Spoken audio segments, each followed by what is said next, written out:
కాగా న్యాయవాది పొన్నవోలు సుధాకర రెడ్డిలపై షర్మిల వ్యాఖ్యలు సరికాదన్నారు వైఎస్ఆర్టీపీ మాజీ నేత కొండ రాఘవరెడ్డి. చంద్రబాబు పవన్ స్క్రిప్ట్ను షర్మిల చదువుతున్నారని విమర్శించారు. విజయమ్మ మాట పెడచెవిన పెట్టినప్పుడే షర్మిల అంకం ముగిసిందన్నారు. వివేక హత్య కేసులో బహిరంగ చర్చకు సిద్ధమా అని సవాల్ విసిరారు. తన సవాలుపై 11వ తేదీలోపు స్పందించాలన్నారు. 1000 కోట్ల రూపాయలు పనిచేయనందుకే మీరు జగన్కు వ్యతిరేకంగా మారారు అనేది వాస్తవం కాదా అని నిలదీశారు కొండ రాఘవరెడ్డి. అక్కడ నీవు తట్టాబుట్టా పక్కన పెట్టి నాకు చాతగాదిగా నేను ఇక్కడ తెలంగాణలో రాజకీయాలను చేయని చెప్పి అక్కడ ప్రజలను మోసం చేసి ఆంధ్రప్రదేశ్లో అడుగుపెట్టడానికి కారణాలు చాలా ఉన్నాయి. ఇవాళ ప్రతి విషయంలోనూ చంద్రబాబు నాయుడు మెడల మీద ఎత్తుకుని వచ్చే ప్రయత్నం చేస్తున్నావు. ఎందుకు చేస్తున్నావు మాకు తెలవాలి. నీవు ఒక 2-3 అబద్ధాలు ఆడినావు నిన్న మాట్లాడిన దాంట్లో.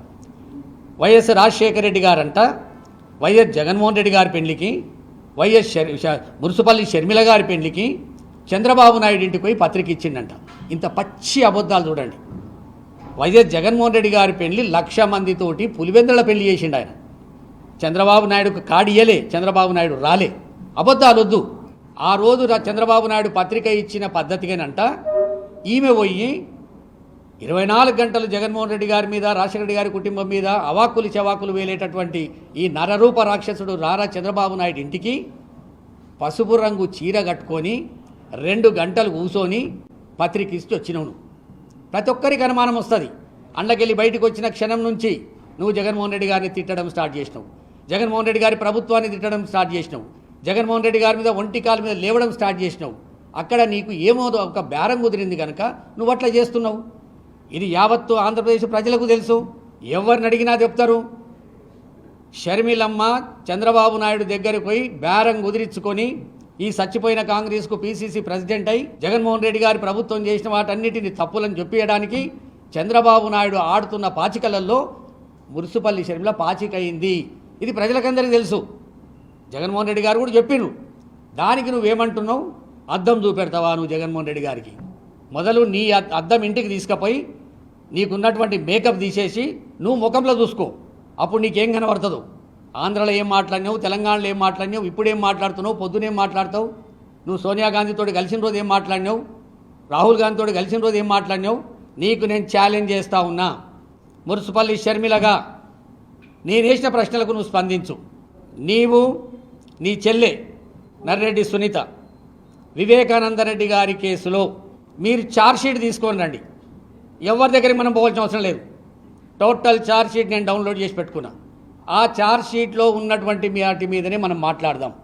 ఎక్కడికి వస్తారో చెప్పండి. మన తండ్రి గారైనటువంటి స్వర్గీయ రాజశేఖర రెడ్డి గారి సమాధి దగ్గర వచ్చి మాట్లాడతారా? మాట్లాడండి. 11వ తారీఖు 4 గంటల వరకు మనకు ప్రచారం చేసే అవకాశం ఉంది. అంతలోపట నువ్వు రా. నీ అడ్వకేట్ని తీసుకొని వస్తావా, నర్రెడ్డి సునీతారెడ్డిని తీసుకొని వస్తావా? వివేకానందరెడ్డి గారి విషయం లోపల అవాకు చెవాకులు పలకడం మానేయండి. నువ్వు ఎఫ్ఐఆర్లు పెట్టిండన్న ఉద్దేశంతో, మన అన్నను జగన్మోహన్ రెడ్డి గారిని జైల్లో పెట్టిండన్న ఉద్దేశంతో నువ్వు 3212 కిలోమీటర్లు కాంగ్రెస్ పార్టీకి వ్యతిరేకంగా, కాంగ్రెస్ ప్రభుత్వానికి వ్యతిరేకంగా పాదయాత్ర చేసింది వాస్తవం కాదా? ఆ పాదయాత్రను కూడా ఆమె పాదయాత్ర చేసినప్పుడే జగన్మోహన్ రెడ్డి గారు ముఖ్యమంత్రి అయినట్టు ఆ పాదయాత్ర వెనుక చాలా కథ ఉంది. నిన్ను పాదయాత్ర చేయమని జగన్మోహన్ రెడ్డి గారు కానీ, భారతమ్మ గారు కానీ, విజయమ్మ గారు కానీ ఆ కుటుంబంలో ఏ ఒక్క వ్యక్తి కూడా నిన్ను పాదయాత్ర చేయమని చెప్పలే. రాజశేఖర రెడ్డి గారు చనిపోయిన తర్వాత ఆగస్టు నెలలో శంకర్రావు గారు జగన్మోహన్ రెడ్డి గారి మీద కేసు పెట్టే దాంట్లో శంకర్రావు గారు కాంగ్రెస్ ఎమ్మెల్యే ఇలా దిక్కు దివానం లేక ఎక్కడో తెలియదు. ఆయన డ్రాఫ్ట్ చేసి హైకోర్టులో పిటిషన్ వేస్తే ఆ పిటిషన్ను పట్టుకొని రాజశేఖర రెడ్డి గారి పేరు ఎఫ్ఐఆర్లో పెట్టిర్రు, జగన్మోహన్ రెడ్డి గారి పేరు పెట్టి కేసు నమోదు చేసిర్రు. సిబిఐ వాళ్ళు ఎంక్వైరీ స్టార్ట్ చేసిర్రు. దీంట్లో ఎర్రమనాయుడు గారు ఇంప్లీడ్ అయ్యిండు, అశోక గజపతిరాజు గారు ఇంప్లీడ్ అయ్యారు. ఇది నీకు ఏమన్నా దిమాకుండి నువ్వు చదువుకున్న దానివైతే, నీకేమన్నా దిమాకులో ఇంత ఏమాత్రం దిమాకున్నా నువ్వు అది చదువుమని నేను మనవి చేస్తూ ఉన్నా. ఇవాళ నీకు వివేకం చిన్న కనబడ్డా? నీ దుర్మార్గం అంతా ఇట్నే ఉంటుంది. తెలంగాణ వచ్చిన తర్వాత 7 సంవత్సరాలకు తెలంగాణ గుర్తొస్తుంది.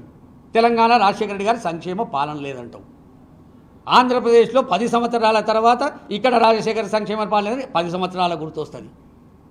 దివంగతుడై 5 సంవత్సరాలు అవుతుంటే ఇవాళ నీకు వివేకానంద రెడ్డి గారు గుర్తొస్తారు. నేను అడుగుతున్నా నిన్ను, వివేకానంద రెడ్డి గారు చనిపోయిన తర్వాత 5 సార్లు వర్ధంతి, 5 సార్లు జయంతి నడిచింది. ఏ రోజు నువ్వు ఎన్ని సంవత్సరాలు నువ్వు వర్ధంతి జయంతికి పోయినావు? ఇవాళ ఆయన నీకు అవసరం ఉండు కనుక ఆయనను మెడకేసుకొని వాటకు ముందు ఓటు వాటకు వెనక ఓటు. మా చిన్నాయనను చంపారు, ఓటేయండి. మా చిన్నాయనను నరికి చంపారు, ఓటేయండి. అరే నరికి చంపినోనికి యాంటిసిపేటరీ బెయిల్ ఇప్పించి నువ్వు మీ చెల్లెలు ఆయనని ఎంట తిప్పుకునుకుంటా. ఆ కేసు విషయం చాలా సుదీర్ఘంగా చదివింది నేను. అక్కడ అన్ని వేళ్ళు కూడా నర్రెడ్డి సునీతారెడ్డి గారి భర్త బావ మీదకి గుణ కనబడుతున్నాయి.